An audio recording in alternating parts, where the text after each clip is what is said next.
evening, everyone. It's 5 o'clock right on the dot, so I think we'll get started. So I'd like to welcome everyone to our first Scholars in the Square lecture of the 2025-2026 academic year. My name is Rachel Brown, and I am the new director of the Center for Studies in Religion and Society. Tonight, I will be speaking about food and politics, and one cannot consider these topics without a serious consideration of the land and our place on it. So I'd like to just begin by saying that we acknowledge and respect the Lekwungen, Songhees, Wasepsim, and Esquimalt peoples on whose territory the university stands, and the Lekwungen and Wasanich peoples whose historical relationships with the land continue to this day. For those of you who haven't joined us before, the Scholars in the Square format combines the very best of the CSRS, cutting-edge research from established and emerging academics, warm and respectful conversations with peers, and open engagement with the larger world. The SITS format unfolds as follows. We'll have a 20-minute talk by an expert, followed by a 20-minute period of discussion between the speaker, the host, and a friendly commentator who is familiar with the speaker's topic, followed finally by a 20-minute open conversation with the people in this room, as well as those who have joined us online. Now, since I'm speaking this evening, and it's already strange enough that I just called myself an expert, I will now hand the hosting duties over to my colleague, Todd Clayman, the new program and research coordinator at the center. Thank you. It's my pleasure to introduce Dr. Rachel Brown, the director of the Center for Studies in Religion and Society and assistant teaching professor in Anthropology and Religion, Culture, and Society at the University of Victoria. Rachel is an expert on lived and embodied religion with a special focus on how food practices reveal the intersections of identity, politics, and belonging in contemporary society. So we're in for a treat tonight. Her research has examined Muslim integration in France and Canada, food and religious diversity, and the lived experiences of minority and migrant religious communities. She has published widely on these topics, including work on Muslim foodways, spirituality and secularity, and the politics of religious practice. In addition to her scholarship, Rachel is an active mentor and a public intellectual, frequently engaging with broader conversations on religion, culture, and society. And joining Rachel in conversation this evening will be Dr. Paul Bramadak. Some of you, many of you will know him as professor of religion, culture, and society, and the former director of the CSRS at UVic. Paul is a leading scholar of religion, migration, health, new spiritualities, and diversity in Canada, and he has published widely on secularism, pluralism, and public debates about religion. And Rachel and Paul will come together again in the near future because Paul is a co-investigator on Rachel's upcoming project, Beyond Food Fights, which will examine how food shapes the management of religious diversity in a variety of national contexts. So let's sit back and enjoy the evening. Wonderful. Okay, so let me begin with a story. I was visiting Paris in 2010, and the city was abuzz with stories of what they were calling these apéros géants. And so in France, there is a tradition of the apéro, which is basically a cocktail hour that happens in the late afternoon to early evening, where people come together and have a cocktail, eat some snacks before they head into their big French dinner. And so what had happened in the summer of 2010 is people started to organize through that arcane Facebook these huge apéros where they would say, okay, we're all going to meet outside the Arc de Triomphe and we're going to have a big apéro party. And it was all the rage. And soon these parties shifted from just apéro géant into sausage and wine parties specifically. And then soon after that, they turned into political protests against the Islamization in France. And they started to be used as this means to kind of say, if you don't drink wine and if you don't eat sausage, you are not French. And what they started to do is decided to actually host these apéros géants outside of major mosques in the city on Friday afternoons. And so I was in the city and I was hooked. And this contributed to the framing of my PhD research that followed a couple of years later, and now to the idea that these big P and small p political uses of food might actually be happening in other places than just France. So I could see so clearly in this unexpected set of events how food was truly an excellent window through which to view the dynamics of religion, power, and politics. And so why is food such a good window into these topics? Well, first of all, food is a biological necessity. We have to eat to survive. And this makes it pregnant with power. The access to it, the control of it, the performance of it, all speak to various power dynamics. If you have the food, you have the power, both at a familial, close other kind of way and at larger scales. But food is not just a biological necessity, it's also a socially determined action. We don't just eat to survive, we eat in socially determined ways. Our foodways are intersectionally impacted by things like economics, geography, ethnicity, health, age. All of these things impact which foods and drinks we choose to consume or not consume at any given time. It's about eating, but not eating, with whom, how, when, where. All of these are impacted by our social locations. And so because of these two facts, food has a central place in identity construction and maintenance. Through dual processes of solidarity and separation, identities are formed and boundaries are maintained. And food, as a central embodied and human experience, is practically always present in these processes. And so, as my colleague Graham Harvey says, to be us is to eat or not eat in given ways. And those who wish to act, i.e. eat differently, must take the consequences or find another community. And this is why my colleague Derek Hicks has said that what happens is we start to find that strange food equals strange people. And alternatively, unstrange food equals unstrange people. And therefore, food then gets taken up in the processes of making strange and unstranging. And through that, identities are created around specific group memberships. We've all heard the phrase, you are what you eat, right? And as argued by food scholars and anthropologists, the active effort to maintain cultural identities, of which religious identity, national identity are just types, often gets worked out through two foundational aspects of any culture, language and foodways. And so in this sense, I've stated in my work on this topic that one might argue that cultural maintenance is an affair of the tongue. So not only do we identify others based on what they eat, but we can also use food as a means of presenting particular identities that we desire to hold, whether we want to be visible or invisible in particular contexts. And so it's not just you are what you eat, but perhaps also you eat what you wish to be. And so the potent symbolic power of food to present particular identities at particular times and particular contexts is clear. And so it should not surprise us then that food becomes political. And so Marie Dallin states that just as the personal is political, so too can eating and even food itself be political. And she goes on to state, quote, as you see on the screen, because food is both a commodity and a necessity for living, it can potentially be used as a tool by either side in a disagreement, regardless of whether the tension is in any way related to the food itself, end quote. And so in many places around the world, food-related political dynamics and the use of food to exert individual and local power are evident. And how does this often get worked out? Through this wonderful thing we call gastronationalism. So because of food's ability to create and maintain identities, it can be used as a tool in many different types of identity constructions. And national identity is one. Wright and Ames say that, quote, national identity is a collective phenomenon whereby people subject to a national political authority are likewise distinctive in their shared norms, values, beliefs, symbols, myths, and traditions, end quote. And so this identity is constructed discursively through language and performed through shared practices. So again, we have those affairs of the tongue. And so what is gastronationalism in this context? It's the political use of food and foodways to evoke national identities.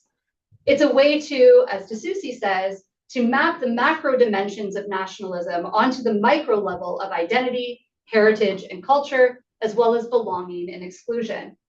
And Michaela DeSoucy goes on to suggest that part of the idea of the national identity is, quote, the idea of the nation as protector of cultural patrimony, end quote, of which food is one of the most important aspects, especially in certain places where food is central to national identity. And so she goes on to suggest that, quote, gastronationalism presumes that attacks, symbolic or otherwise, against a nation's food practices are assaults on heritage and culture, not just on the food item itself, end quote. And so gastronationalism then can buttress national identity against these perceived threats from often seen as outsiders. And so Wright and Ames say the fact that media and politicians use foodways as a tool to perpetuate their political positions and their policies on inclusion and exclusion is evidence that, quote, gastronationalism can be used as a political weapon laden with nativist and defensive tendencies that intentionally erect boundaries to distinguish in from outgroups, end quote. And what does this look like specifically in so-called secular states? Well, gastronationalism can take up a place where secular identity is seen as the majority and where the discourse emphasizes leaving all minority identities, especially religious ones, to the private sphere.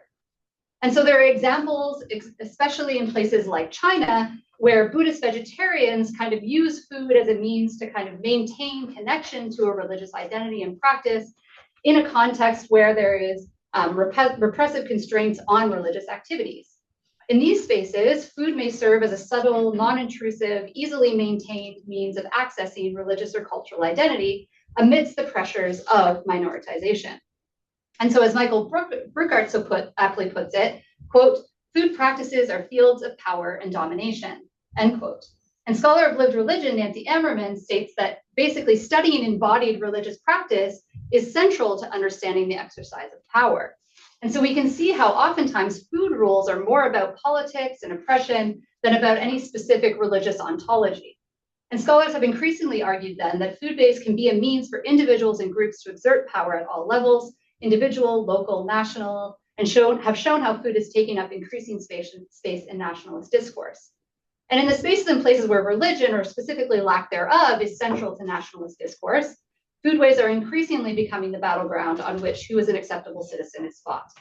And furthermore, in contexts where religious diversity is a major linchpin for nationalist discourse, the question becomes, might we see more efforts to control the foodways of religious minorities in the years to come?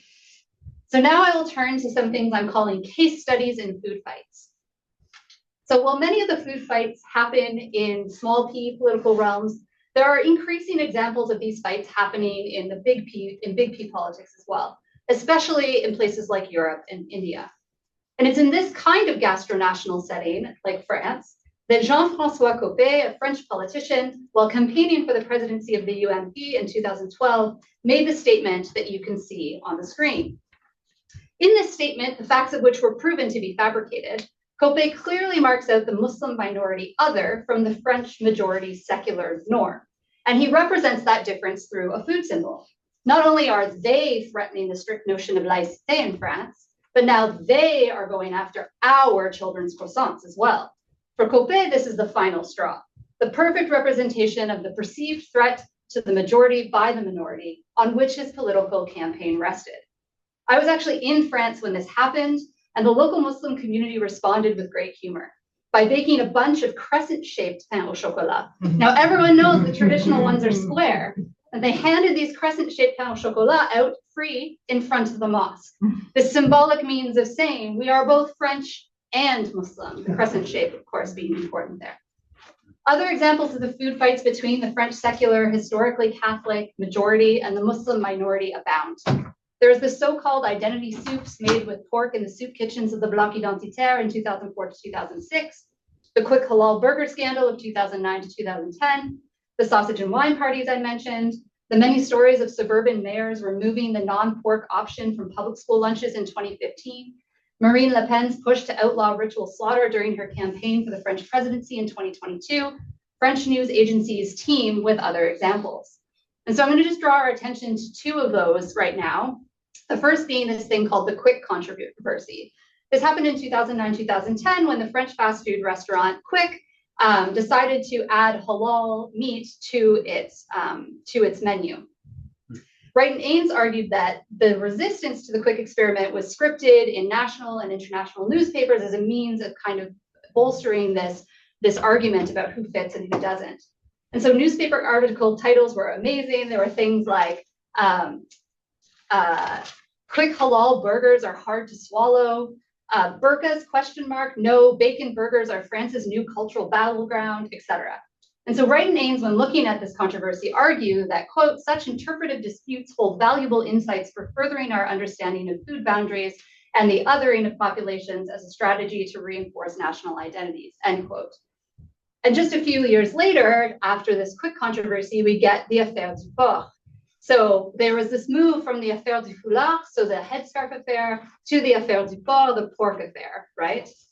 And basically what happened here was pork became this new battleground in the nation's uneasy debate over national identity. And what happened is there were a bunch of schools mostly in the Parisian suburbs, but in other places as well, who decided that they were going to not offer a pork-free option on the days when they were serving pork in the public school. Because in France, kids get fed a meal every day at lunch. And I think it's really important that we note the place of public schools in an understanding of the national we in the French context. People become French in the public school.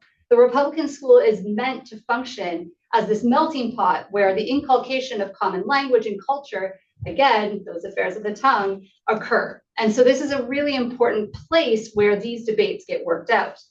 And this was mostly a move by sort of right-wing mayors in small towns, but it got taken up in a huge way through media and different discourse to the point where there were quite a lot of people feeling, Muslims and Jewish folks in France, just feeling like they could not potentially continue to go to the public school. So actually doing the sort of opposite of making it inclusive space, but exclusive space. This doesn't just happen in France. This political use of food and national identity discourse is not restricted to the French. It can happen here too. And so I have a couple examples from Canada, from our own context. So the first that I want to draw attention to is this idea of reasonable accommodation at a Quebec sugar shack. So there was a small municipality just east of Montreal, and in the winter of 2007, members of the Astrolabe Muslim community came to an agreement with a local sugar shack owner, Sugar Shack Cabane à Sucre, just for the French folks in the room, to come up with an agreement where they could go and experience a classic traditional Quebecois cabane à sucre, but there would be no pork served, and that there would be a space for them to have prayer at noon. And this was not an issue. They had worked it out with the owner of the cabane à sucre, a la kind of Laurie Beeman's Deep Equality. But what happened is it got caught up in a media frenzy. So someone had learned about this agreement and started to make it from a non-event to an event. And later, the actual owner of the sugar shack apologized to the broader community, not to the Muslim community, but to the broader community for ever considering accommodating this request. Because pork is essential to the sugar shack menus, right? It's all over the cabane à sucre menus, sorry. And what made it escalate into this larger issue, again, is important to think about contextually, is the kind of conception of the minority identity in Quebec and of Quebec. So trying to protect language and culture amidst the sort of majority Canadian culture that is seen as constantly threatening the Quebec minority identity. And so to remove this essential part of the sugar shack menu was kind of giving into the idea that they should loosen their culture and identity. And in that Quebec context, that's not something that that they want to promote. But it's not just the Quebecois that do this. We have just this example of KFC last year in 2024, deciding to, similar to the quick controversy that I talked about in France, to add or to replace all of their chicken with halal chicken and to remove pork, so things like bacon, from the menu at KFC. And they started with restaurants in Ontario, and then their plan was by the end of 24 to move to all national KFCs would serve halal chicken. Again, this led to kind of a minor controversy online and on X, formerly Twitter, where people went to Twitter, X, to petition KFC to reverse this decision. There was people talking about how the loud minority now dictates the policies for the majority in Canada. People wanting to boycott KFC and go to Mary Brown's. And what's hilarious about that is Mary Brown's has been serving halal chicken for years. And so it just shows you how these kind of media and policy and legal stories get taken up, and people assume things and react in these extreme ways without necessarily knowing kind of the full picture. But it's not all bad news, and it's more than just these sort of kind of direct food fights where we see the idea of eat this or else, right? And we have focused on so far how political actors have used food to make certain claims about acceptable citizens. This is often related to ideas of secularism and impacted by things like xenophobia. No, I have way more than 2 minutes.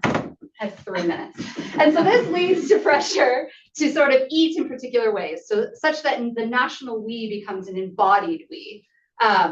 So dress and food and all these sorts of things start to take up place. But it's not all bad news. There's a great example in Catalonia in Spain, where there's a show called Caraquia, which is a state-commissioned television series that was a part of the broader move by the state government to promote diversity and build socially cohesive relations in this increasingly multicultural Catalonia. And so in the show, the hosts visit the homes of foreign-born residents of Catalonia, and they and the viewers learn about the host cuisine and culture in this way. And it really focuses on sort of food multiculturalism, but pushes back at ideas of culinary tourism or colonial food multiculturalism, because it films the minority migrants shopping for food, cooking in their homes, and being in control of what is actually shown. Unlike a lot of food shows where the host kind of discovers food cultures or literally or figuratively eats their way through different regions. So it really focuses in on the minorities' experience themselves.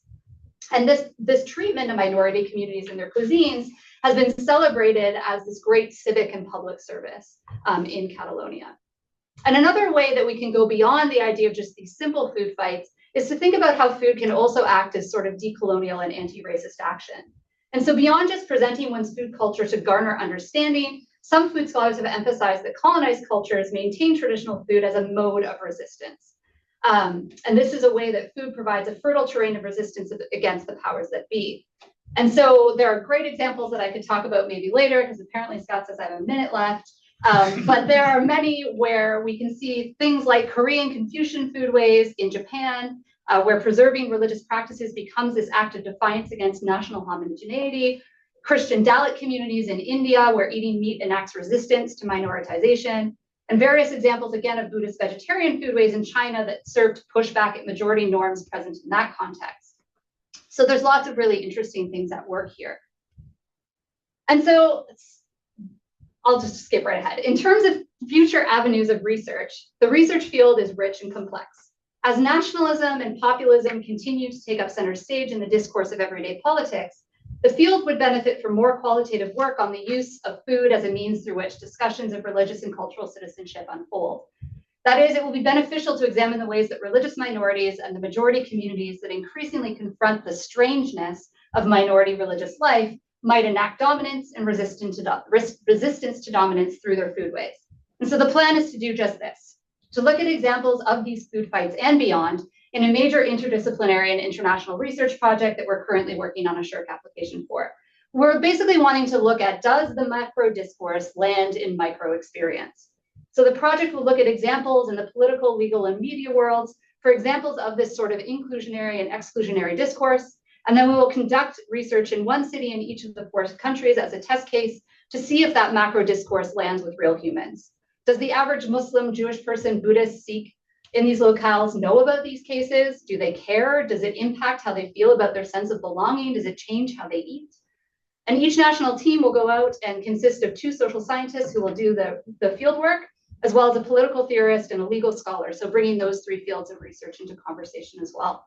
And when we finish this first one, the plan is to expand it to other cities and countries, especially beyond the global North and West, and to see how the landscape of food and inclusion and exclusion might be completely different, will be completely different in other places with non-Christian majority cultures. So thank you.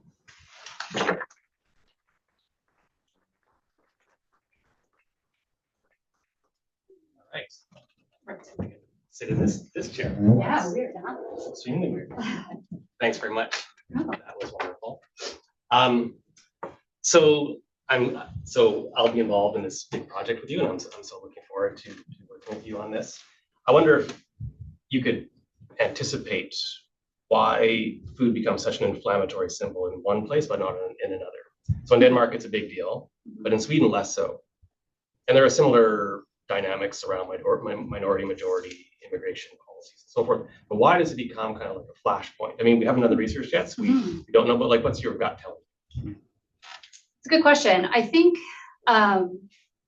part of it relates to just the basic facts of which foods are related to a national identity, but that also is often tied into like GDP, right? And so what foods become important to national identity also relate to the economics of the place.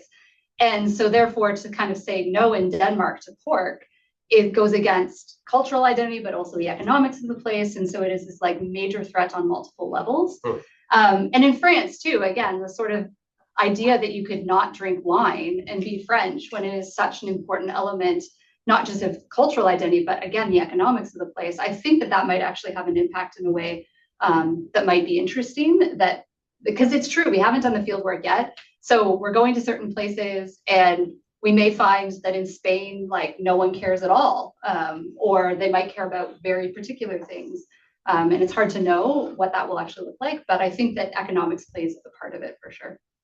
You know, because I mean, in our the fields that we share, kind of sociology, religious studies, and anthropology, you know, there's just a sense, well, everything's always changing, right? So then by way of a case study in the French context, so recently there's been all kinds of data about how no amount of alcohol is okay, right? So did that French are not going to care, right? Well, so the question is, that's new data. Yeah. That's a new fact in the world that the French have to either ignore or come to terms with, right? It's actually led to a significant decrease in alcohol consumption here, because people sort of said, well, this data kind of bugs me, but I have to do something about it because it's a fact in the world. So, you know, the French demographics are changing. So there's more and more Muslims who are more and more integrated into French life. And one would think that data, that cultural shift would then change their sense of who's normal, who's one of us, just as the new data on alcohol consumption might change. What do you think? I mean, it's a good point. My gut says the French are not going to care about that study whatsoever. But I'll be curious to see how it works out. I mean, yes, in terms of the question around Muslims, I mean, the community has been increasing for many years, and that seems to just, for the most part, what's the word I want? Like, what's the word I want? Like inflame it more than make it like, oh, we should adjust this. No, it just kind of feeds into bigger concerns. You know, in 2010, they're complaining about the Islamization of France with sausage and wine parties. Well, okay, the community has just grown exponentially, and it's more of an issue now than it was even in 2010, right? But it's interesting to think about where kind of science and religion play together on some of these arguments, because I can imagine, especially Muslim communities that I've hung out with over the years, a lot of folks I've talked to have said, you know, oh, but science proves, right, what we know to be true in our tradition. And so now that science is saying no amount of alcohol is good, I can imagine some of my Muslim friends being like, see, Muhammad told us this a long time ago, and now you're having it proved in science. Or things like, you know, around eating dates to break the fast for Ramadan. It's like, that's what the Prophet did, but then it shows kind of scientifically, it's a really good thing to do. And so there's these sort of arguments that get made. And so I could imagine that argument being taken up, at least on that side of things. And Jews do this with kashrut laws too. Totally. So that's interesting. So here's a question: like, how has this research, what you've been doing for a long time, people working on food issues, how has it affected your own imagination about food for your own life and your own family and so on? Oh, that's a good question. I guess it's, you know, related to the fact that our research impacts us eventually somehow, no matter how much we try to run away from it. You know, it's interesting because I think the more that I've been in food research, and especially in the turn towards thinking about food as decolonial and anti-racist action, that's been the biggest impact for me. Because I used to always be a little bit cheeky about that I would never become a vegan, and there's never a good argument for me about veganism. And then I started to read the work of people like Chris Carter and folks who were talking about specific foodways as anti-racist and decolonial action.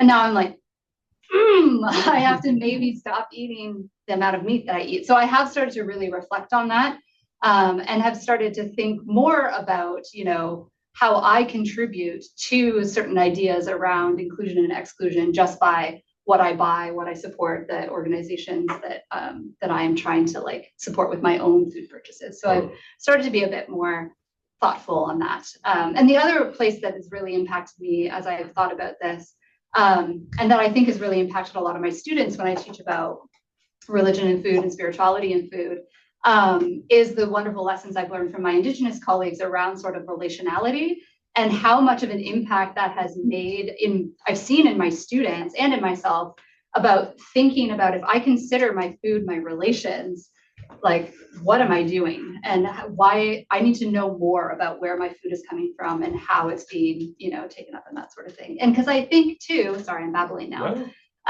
because this is interesting to think about, but oftentimes, when, and this will come up in the research, there are cases, especially in the European court system, around ritual slaughter, right? And there are all these arguments that are being made about how it's inhumane and all these sorts of things, but no one is scratching the surface of the factory farming industry to say that's inhumane, right? They're saying the ritual slaughter in kosher and halal processes is inhumane, but never want to shine the light back on the kind of majority meat culture that exists in the place. And so I'll be curious to see if that ever shows up or doesn't.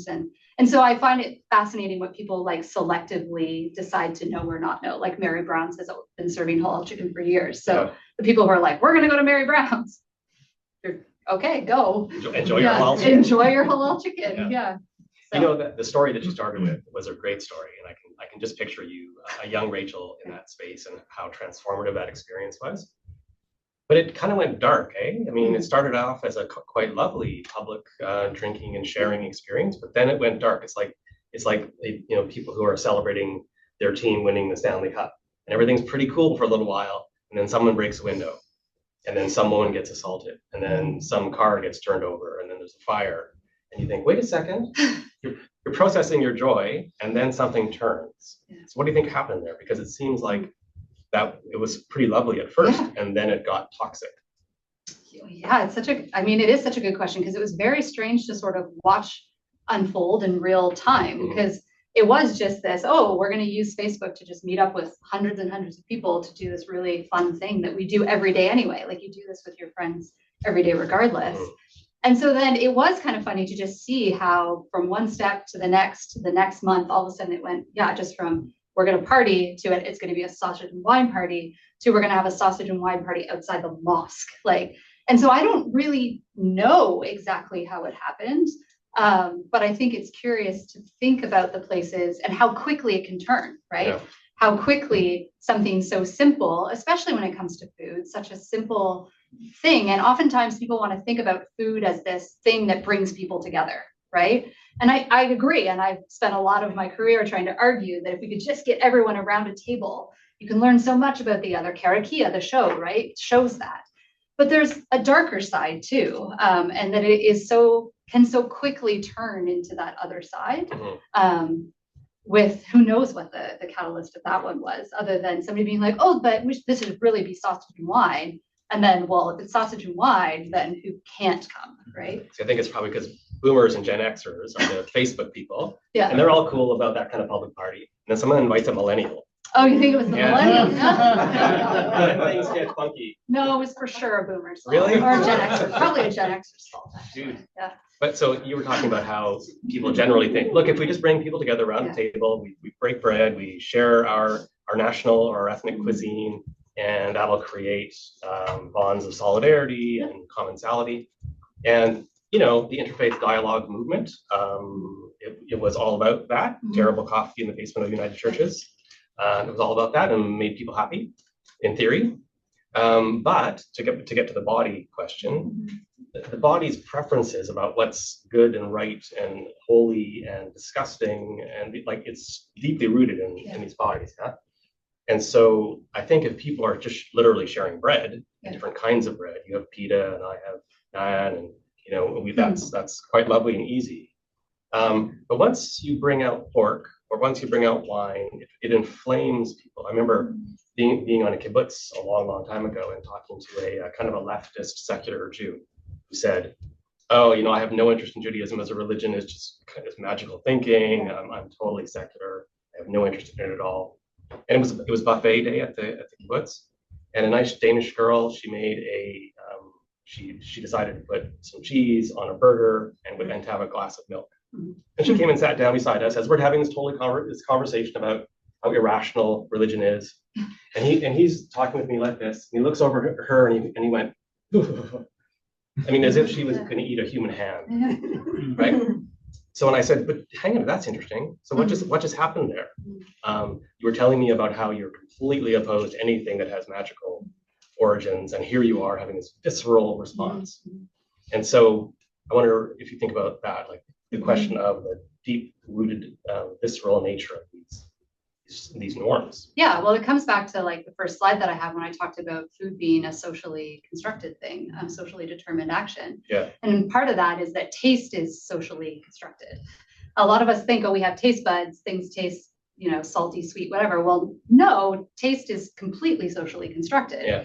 And so I had lots of examples in my former research, of Muslims who'd be like, I'm totally secular. I don't even believe in God. And they're like, well, would you like to go get a pizza with pepperoni? And they're like, no, are you kidding? And that's gross. Yeah, because it's gross. It's viscerally gross because they grew up in a context where it was so out of the norm that the disgust is socially constructed.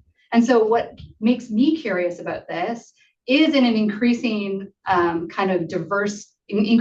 diverse context where you're now coming to face to face with strange food more frequently than we would have in the past. Yeah. How much more that might play into this dynamic of it being a even more powerful exclusion and exclusion, because you just have folks for whom like the socially determined disgust response will just come out of, to what we might see as something super simple as pork. Like who doesn't like bacon? But often when we say such and such is socially constructed, we're talking about a set of ideas or maybe even loose ideologies that might frame my sense of what the world is like, but we're usually not talking about like a real feeling of revulsion. Like if that guy could have pushed, taste shows that. Right. So that's what I appreciate about your work is that it shows that the socially constructed nature of taste lives like really in the body. Yeah. And since we're talking about the body, your other line of teaching and research is around sexuality. You teach a course in this, which is always oversubscribed because everyone loves those topics. And I wonder if, in some sense, this project about food isn't so much about politics and nationalism, but it's about the management of the body, the use of the body as a window onto what it means to be in the broader world. Yeah, absolutely. I always say to my students in both my sex class and my food class, how fun is it that I get to teach sex and food? So good. I should probably come up with a class on sex and food, like together. That would be really fun. Yeah. Andrew, let's keep that in mind, okay? But yeah, so in both of my classes, often when I'm introducing myself, I say that these are kind of my two areas of research. Like I'm really interested in why religions are interested in what goes in the body and what comes out of the body and how those processes kind of work themselves out. And so I think that these are, it is about the embodied experience. And also oftentimes I talk about the fact that for religion and for a lot of religious communities and cultures and individuals, there's a sort of conception that you can't quite control what's happening in one's brain or heart or soul. But if you can control the body, maybe you can get them on that path. And so I think this is why religions tend to be so fascinated with food and with sex, is because it's kind of a tangible way of getting people onto into the intangible where they want them to be. So yeah, interesting. A lot of the folks you study and that we're going to study in the project are newcomers. They still have accents, right? And then the tension is about established culture being suspicious of or wary of or uncertain about whether these newcomers, whether they're from India or from Muslim dominant countries, whether they can fit into Danishness or Italianness or Greekness or whatever. But I wonder if, and then of course within the Muslim minority communities, for example, if you looked at, they are often first generation or first and a half generation in some cases. What about if you can kind of imagine the future, by which point we have, fourth generation folks who are of Syrian origin or of Turkish origin or whatever. In other words, they have no accents at all. Maybe even their parents don't have accents anymore. Do you expect food to be less controversial or less powerful of a symbol of identity? I mean, it's an interesting question. So I've dealt with this a little bit in my work already, because what I've seen is oftentimes that it's the first gen folks who tend to, at least in the work I've done, be more willing to actually kind of leave the cultural markers behind, because it's seen as like, I chose to come here for a particular reason. And so therefore I'm going to kind of leave that behind. And it's the second and third generation who actually come and take it up even more so, because they're often in a place of feeling kind of betwixt and between, not fitting in either. Because the first generation folks still have a sense like, okay, well, I have this part of myself and I'm here doing this and I could leave that behind or I can tap into it. And it's just a kind of clear cut thing. But for the second, third, fourth generation, there's an experience often, especially in a lot of these contexts where, you know, like racism is rampant and that sort of thing, to say, well, I'll just use France as an example. I'm being told I'm not French, but I'm also being told I'm not North African because I've been in France, my family's been in France for 3 or 4 generations. And so these symbols then take up an even more important place because they're kind of left to say, who am I? And oftentimes it's actually religious identities that are the one unquestioned thing. Yeah. And so then religious food practices become even more significant in the further generations. Yeah, very nice, thank you. No problem. So now we're going to pivot, and the last 20 minutes we'll spend in conversation with the broader community in the room, but also those who have joined us on Zoom. I think Scott has a question from Zoomlandia. Sure, this is from Chris. Rachel, thank you. You provoked a whole feast of thoughts and questions for me. Nice. Many of your cases are about France, where they have a famously distinctive cuisine and food culture. But I'm from England. England's food has traditionally been rather terrible. Just the messenger here.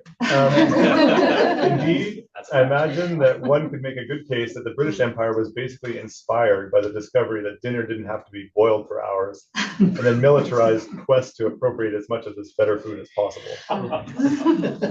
This brings me to a question about the imperial appropriation of food cultures. In particular, the national dish of the UK these days is probably the Indian curry. This seems less like Hindu resistance to an anglicized identity and more like an English appropriation of this cuisine. The curry that we find in Bethnal Green is often deliberately tailored to an English taste. So I'm wondering about whether your project deals with the dynamics of appropriation. Yeah, thank you, Chris. What a great question. And yes, absolutely, because especially in any of the contexts that we're talking about that have been colonial contexts, this is absolutely central. And it's funny to actually see how you know, on the colonizer's side, how food of those they've colonized becomes central, like representations of now our foodways, but also how colonized communities have taken stuff from the colonizer that has now become central to their foodways. We can think of fry bread as an example of that here. We can think of in North Africa, the baguette. Like you can't imagine eating a couscous in North Africa probably without baguettes. Oh, you can, but a lot of people still eat it with baguette and see it as an essential. I must have baguette to eat my couscous.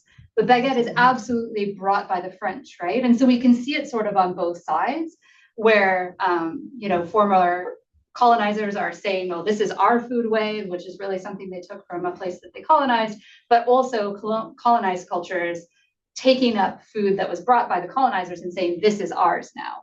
And so I think that there are kind of two sides to that. It's brief. Sort of. Cool. Marina. So I'm wondering, kind of tied to that, do you look at what is the definition of food? So for example, in Canada, what is Canadian food? What is Canadian food? Yeah, well, this is UK food, or what is, you know? Yeah, this is a fun sort of personal thing to the whole project, and how I even came to start doing this is because when I was doing my master's at McMaster University, I was a part of like an interfaith dialogue group on campus, and there was an event where we were all supposed to bring food that represented like our cultures and or religions. And I was, oh, this is so funny that this picture is on the screen right now. So I was like, and all of the people in this group knew exactly what they were going to bring when it was announced, okay, next week we're going to do a potluck, bring a food that is significant to your country or your religion. And they were all like, okay, got it. And then I was just like, what am I supposed to bring as like a Christian at the time, Canadian person? Like, what is Canadian food? What does that even mean? And so I ended up bringing pancakes and maple syrup. And it's funny because when I went to France and my friends in France, I was the only kind of Canadian in my social circle. Sometimes it felt like in the entire city of Paris. And when my friends wanted me to like make them Canadian food, this is what I made. I made pancakes and maple syrup, right? And so for me, it is, I suppose, what I would represent, but I know that it's different for a lot of folks. And for a lot of my interlocutors in Canada, what they would argue and did argue to me is that what Canadian food is multicultural food.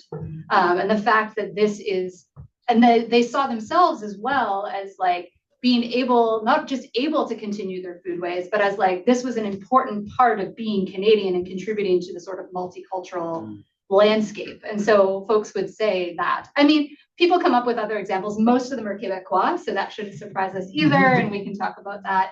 Salmon sometimes comes up, but what is Canadian food is a great question. And also, I think that probably ties into another question around, like, depending on which context we're in, like, will Canadians even care about, will this even matter in Canada? Is there a reason why the KFC story didn't really get taken up, but the Quick story in France definitely did, right? So does there have to be a really clear national food in order for this to actually impact or not? I'll be curious to see. Or is what really matters what's happening in that culture? Yeah. Right. So is Danish culture a particular moment of economic or political ferment or crisis, and then the food kind of lights it on fire, whereas Swedish culture maybe isn't. Totally. So I'm most of you. Yeah, for sure. Paige. This was very good, as I expected it to be. I started thinking, there was something that you said that made me think. There's a scene in the first My Big Fat Greek Wedding where she's young and she has this sort of typically Greek lunch, and her friends are making fun of her, commenting on appearance and smell. And it's happening as she gets older, and her colleagues. And then you see her come in one day with her kind of limp white bread sandwich with this big smile on her face because she has made herself belong. And what you said that made me think about that was you eat what you wish to be. And I'm wondering, you talked a little bit about this with first generation versus sort of third and fourth, but I think about young kids that are going to school that are being confronted with these lunches. And kids, of course, really want to fit in. And so how is it impacting them? Are they eating it on the sly? Are they using it as a way of sort of resisting what mom and dad tell me to be? I don't want to eat halal anymore. I don't want to eat kosher. It's a bit of an act of rebellion. I'm just curious how it's impacting young people. Or are they feeling isolated? So there is quite a lot of work that's been done on the kind of school lunch phenomenon. And not just in a place like France where it's offered, right? And then therefore everyone's kind of, again, at heart, it's a good thing. They're trying to make it so that everybody, one, gets fed. And two, it's fed the same thing. So there's this idea of we're all equal at the table, et cetera, right? So that's one context. But the context of where you bring your own lunch is also really a space where this becomes particularly evident. So there's lots of writing about young migrant kids who, bring their lunches that their parents sent, and it is seen as stinky or gross or weird or backwards. And they're sitting at the table with all the kids eating their little, sandwiches or bento boxes or whatever it might be. And they feel immediately uncomfortable, right? In these times of life that are very precarious as you're trying to figure out, where do I fit? And so there's quite a lot of work that looks at sort of the school lunch and how it plays in. The interesting thing is that in the past few years, there does seem to be a shift around the sort of school lunch phenomenon, where you will see a lot of different lunches showing up and less of that sort of kind of pushback at, oh, that's weird, that's not what we eat. So I'll be curious to see how that works out in the project as well. Francis? Yeah, by the way, Pause Paul, Yeah. he's wanting, Oh, yeah. he's wanting to Sorry. prove you wrong on something. Secular Israelis love pork and love shrimps. Yeah, You can't go to a non-kosher restaurant without ordering shrimping. yeah. And Shrimp. I did have two questions. One is,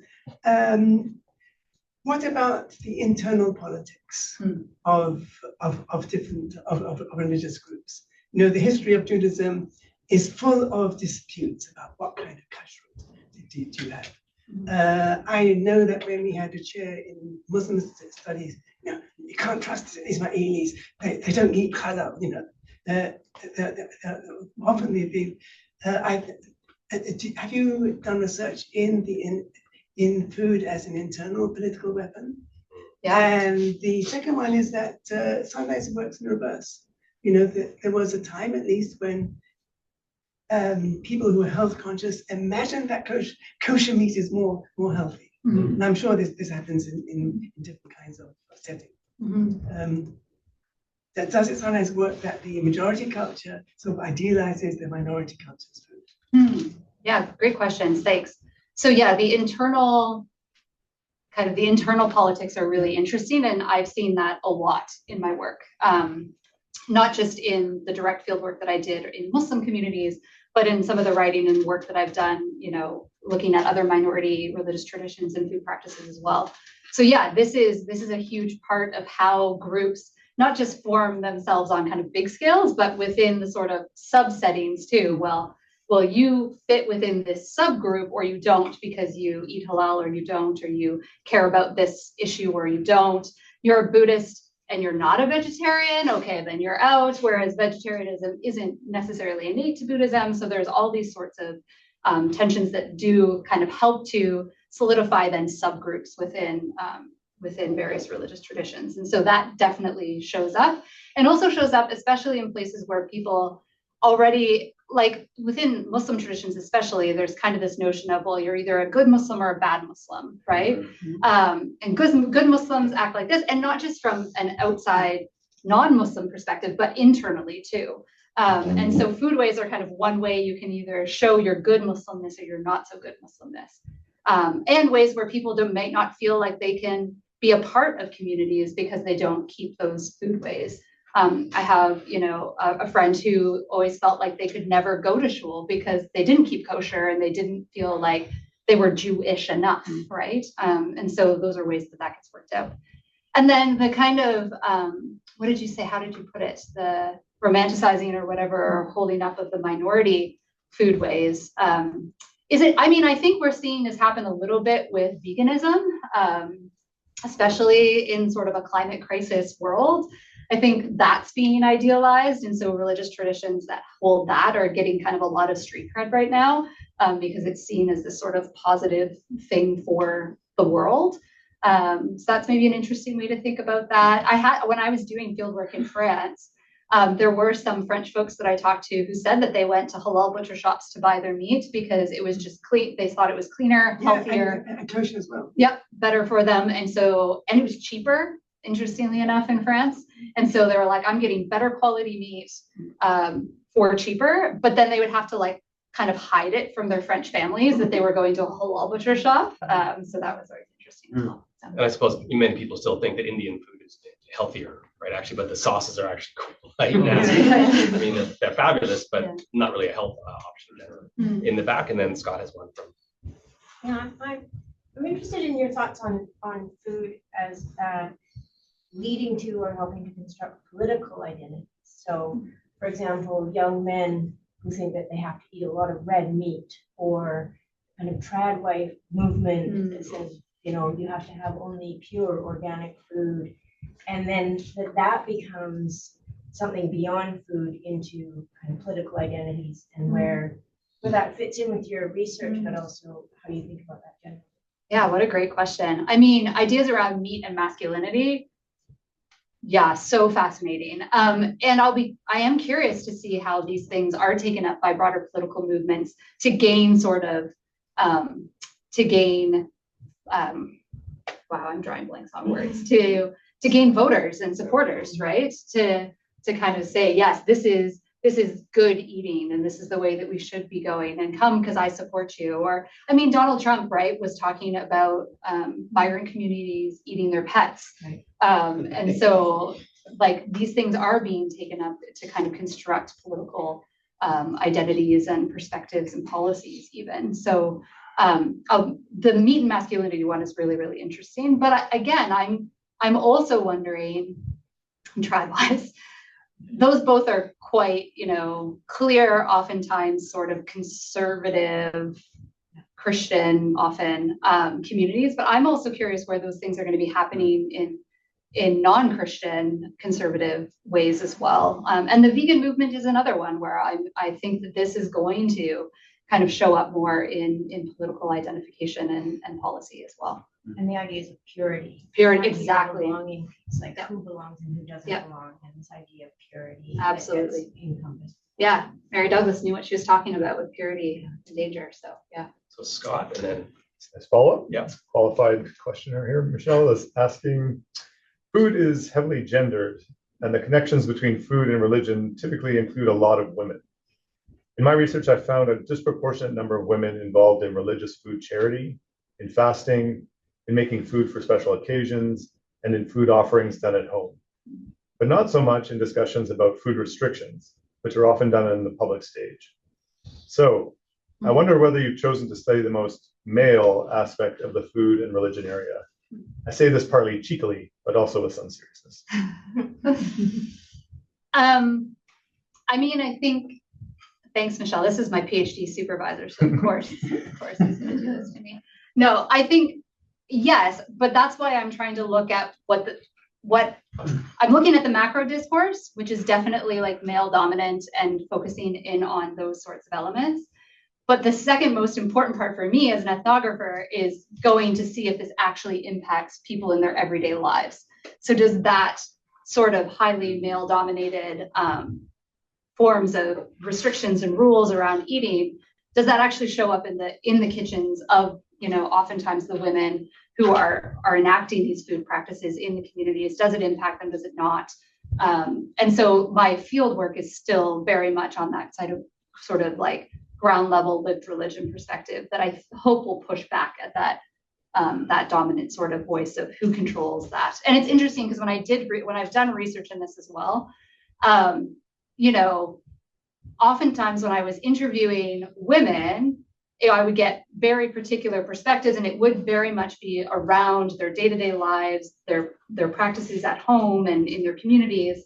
And then when I would interview men, it was often highly intellectual. In the Quran, it says this, and let me tell you the rules, and let me focus on this.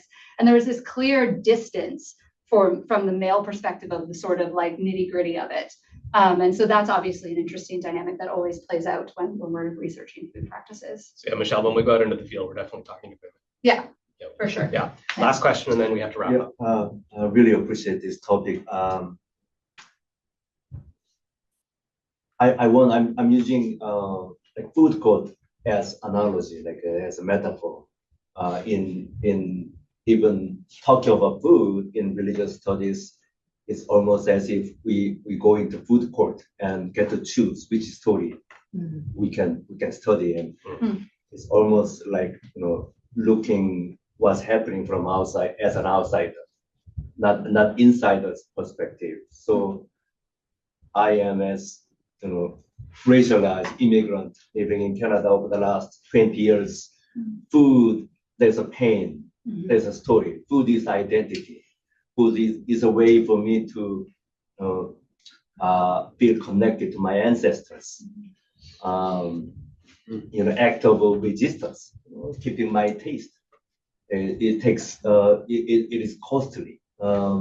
So as well as like a deeply spiritual. So I'm just wondering, in your research or in any studies around food, is there a place like intentionally people look into places of pain? That's where we can begin, not from the outsiders' perspective, but from the insiders. Yeah, well, that's exactly what I hope to capture is stories like yours by going to, sort of similar to the show that I talked about in Catalonia, right? Is is looking to the minority communities to tell their stories, rather than necessarily trying to impose what I think they should be feeling about food or whatever the case may be. And yeah, pain is real too, right? Again, that comes back to that idea of we often think of food as this lovely, joining, let's just bring everyone together. But some people have really painful experiences coming around tables, or having access to their culturally, significant foodways. And so this isn't always rosy, for sure. And so that's another element that I would like to shed light on for sure. Thanks, Mingu. Appreciate it. Good to see you. Thanks, Rachel. I don't know if you want to say something about what's happening next week. But those of you who are fellows at the center, tomorrow at 11 o'clock, we'll meet at the center for the traditional Teas Out coffee talk. And if you're not a fellow of the center, maybe you should become one so that you have access to this awesome follow-up. He's just gone right back into director mode. Yeah. So next week, Yes. please join us for our next installment, which is Religion 101. How do we introduce students to the study of religion? So Ken Derry is joining us from the University of Toronto. And Ken and Michelle and myself and Paul are launching this new initiative that we're calling the Teaching Religion in Canada TRIC initiative. And so we're going to start to establish a community around what it is to teach religion in Canada. And so Ken's going to open us up with that initiative next week. Same time, same place. We'll see you then. Thanks, everyone.